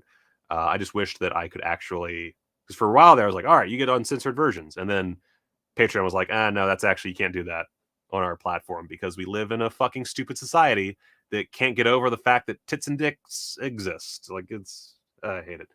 Anyway, let's see here. Can't take it with you. If you try to sneak the Steckler set through the pearly gates, an angel will slap it out of your hand. So you don't think about your achievements at the moment of staring at potential death. That revelation comes after, when you're alive. It can sober a person up. Oh boy, that's the dark one too. Oof. Admittedly, 40 plus years of watching Doctor Who finally paid off this year when we successfully crowdfunded my 800-page Doctor Who book. But yeah, time goes faster. Tony, give me the name, man. What the fuck? Sell your wares, dude. I want to know what this is. That's amazing. Let's see here. I want to. Oh, fuck you. God damn it. Nope. Don't do.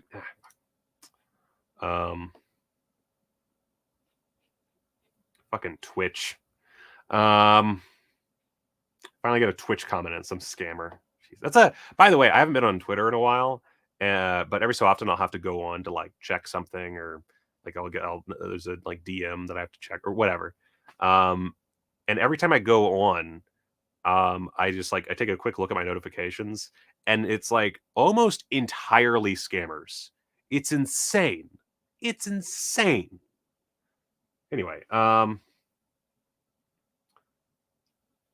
my god. Oh my god. Oh my god. Oh, John says hi. Hi, John. Happy New Year, big boy. And then finally, Italian Dan asks, faceless or Bloody Moon? Faceless. Easy. Although Bloody Moon's fun, but faceless is like S tier Franco for me.